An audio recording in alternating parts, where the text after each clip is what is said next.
7h52, on en vient à la presse du jour et on commence par le journal Yor Yor qui barre à sa une la clôture de la session parlementaire. Sonko fixe le cap d'un parlement de rupture. Le président de l'Assemblée nationale a clos hier la session ordinaire face aux députés à l'issue du débat d'orientation budgétaire. Ousmane Sonko a tracé les contours d'une institution moderne, transparente et axée sur l'impact citoyen, en s'appuyant sur la digitalisation des procédures, le renforcement du contrôle et une diplomatie parlementaire offensive. Il a invité les élus à dépasser les clivages. Durant l'intercession, le Parlement maintiendra le cap des réformes pour coller aux réalités des Sénégalais, nous dit le journal Yor Yor. On passe à Direct News, la fin du débat et l'impérieuse nécessité d'un soutien national au président Macky Sall par Modou Fall. On parle de la dette cachée, le débat qui n'en finit pas sur cette fameuse dette cachée. Dans ce contexte, le président Macky Sall mérite d'être considéré avec objectivité. Son action à la tête du Sénégal a été marquée par d'importants investissements dans les infrastructures, les transports, l'énergie et l'éducation et la santé. Depuis plusieurs mois, la question de la dette dite cachée, selon le journal, alimente les débats politiques, économiques et médiatiques au Sénégal. On passe à un autre quotidien, Source A. Viande de diable comme menu de lion. On parle bien sûr du match Sénégal-Belgique, coup d'envoi ce soir à 20h. Ce mercredi, les poulains de Pape Thiaw qui auront à cœur de bouffer du diable rouge, dit le journal. Les poulains devront sensiblement élever leur niveau de jeu pour décrocher la qualif, d'autant qu'à part les victoires contre la Suède et la France en 2002, les Lions éprouvent depuis 2022 de grandes difficultés à gagner face aux grandes nations en phase finale de mondial. Et puis toujours à la une du journal Source A, rencontre entre président Diomaye et les maires demain à Diamniadio. Le régime s'explique, le PASTEF enrage, dit le journal. Prévu demain à CICAD, la rencontre est annoncée par le gouvernement comme un moment majeur consacré à l'acte 4 de la décentralisation et la vision 2050, la vision Sénégal 2050.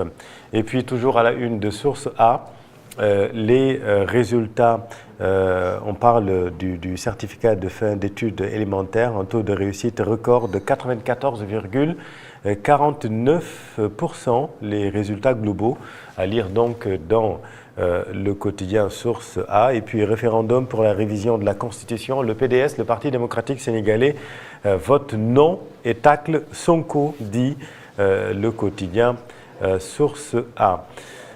Un autre quotidien toujours dans la presse de ce mercredi, Libération, la DNLT, plusieurs sociétés particuliers, clients décédés parmi les victimes. La DNLT casse un pacte mafieux entre banquiers et faussaires, nous dit le journal. Deux gestionnaires de portefeuille à la BOA transmettaient toutes les informations sensibles des cibles à des faussaires lié à Alioune Badara Diène, dit le savant.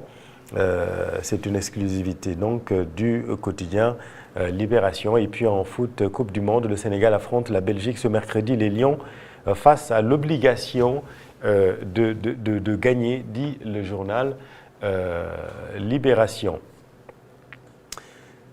7h56, on en vient à l'Observateur. L'Observateur qui barre à sa une incroyable rebondissement judiciaire, coulisses inédites de la libération de Pape Malick Ndour. Pape Malick Ndour qui s'exprime après donc sa libération. Pour l'instant, je ne peux pas trop m'exprimer Je peux toutefois confirmer que c'est dans la soirée que l'on m'a informé du retrait du pourvoi du parquet et invité à accomplir les formalités nécessaires à ma libération. Pape Malick Ndour qui donc à la une avec un bracelet attaché à la cheville droite, donc libéré, qui reste sur bracelet électronique, donc Pape Malick Ndour. Et puis il dit, ce sont eux qui m'avaient fait incarcérer et je l'ai accepté en républicain. Je pense que l'invité est là, si on peut peut-être l'accueillir. Donc ce sont eux qui m'avaient fait incarcérer et je l'ai accepté en républicain, même si je sais que je suis totalement innocent. Ce sont également eux qui ont décidé de ma libération. Je suis tout aussi surpris que vous, dit Pape Malick Ndour. Récit de 24 heures de suspense judiciaire entre notification, retrait en catimini de la chambre 36 de Rebeuss peu après la fin des visites d'hier, vers 18 h jusqu'au retour auprès de sa famille. Toujours dans la presse de ce matin, on en vient à Point Actu. Le PDS et Y'en a marre appellent à un référendum à la une donc du quotidien Point Actu. Le mouvement Y'en a marre qui était face à la presse hier début d'après-midi. Le Parti libéral démocratique sénégalais demande au président d'organiser une large concertation sur la question relative bien sûr à la révision constitutionnelle, mais le PDS vote non aux réformes lors du scrutin, votera non. Le PDS ne veut pas donc de cette réforme.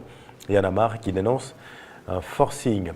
Le journal Les Échos à présent. Le parquet général renonce à son pourvoi. Pape Malick Ndour libre, nous dit le journal. Même lui a été surpris et étonné de la tournure donc, des événements. Rué de ses camarades, amis, sympathisants chez lui. C'était la fête chez les Ndour hier, donc après la libération de Pape Malick Ndour. Les portes des 8e grandement ouvertes pour les Lions, toujours à la une du quotidien Les Échos.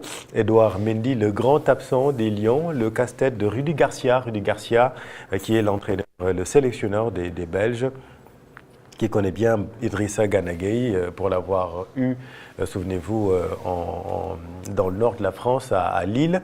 Et puis Romelu Lukaku, ce sera l'un de nos matchs les plus compliqués, dit l'attaquant belge. Match prévu à 20 h ce soir. Sud Quotidien, Coupe du Monde 2026, Sénégal-Belgique à 20 h. Match de confirmation, nous dit le quotidien. Et puis Mondial 2026, Belgique-Sénégal à 20 h. À l'assaut des Diables, titre le quotidien Enquête. Revigoré par son festival contre l'Irak, 5-0, une manita. Le Sénégal rêve d'un nouvel exploit pour poursuivre son aventure mondiale. La solidité défensive des Lions sera mise à rude épreuve face au trio de Bruyne, Lukaku, encore Doku. Kalidou Koulibaly, je suis disponible et le coach fera ses choix sans pression. C'est l'équation d'ailleurs du jour. Kalidou fera-t-il son retour? Wait and see, match prévu à 20 h. Et puis à la une de l'enquête toujours, Bassirou Diomaye Faye, nul si haut placé soit-il né au-dessus de la loi, dit le président de la République. Débat d'orientation budgétaire, l'heure des ajustements avec Cheikh Diba à l'Assemblée nationale hier. Et puis révision constitutionnelle, le PDS appelle à voter non. Le quotidien Le Soleil pour finir cette revue de presse, cette revue des titres en français. Indépendance de la justice.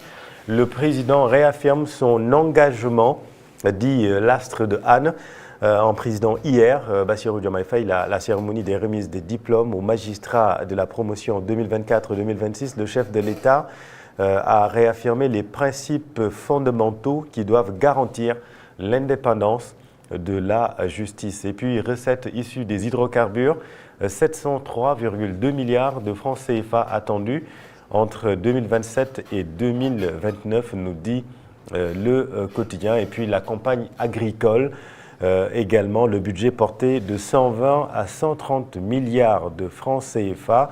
Un conseil interministériel a été dirigé hier par Mohamedou Al-Aminoulo, Premier ministre. Et puis, Coupe du Monde 2026, Sénégal-Belgique. Ce mercredi à 20h, la bataille de Seattle pour une place en huitième de finale. On va en parler d'ailleurs dans un instant avec notre invité, Mohamed Adamassar, ancien international sénégalais, coach actuellement et qui vit en Belgique, qui connaît bien le championnat belge pour avoir joué au Standard ou encore à Genk, qu'il a aussi fait les beaux jours de l'AC Milan. On va largement revenir sur les enjeux de ce match et comment venir à bout de cette équipe belge. 8h02 mbokk yi ñu ngi leen di nuyu te di leen dalal jàmm ci Evenprod Média la matinale la ñuy ñëw laataa ñuy dugg ci waxtaan bi ak Mohamed Adama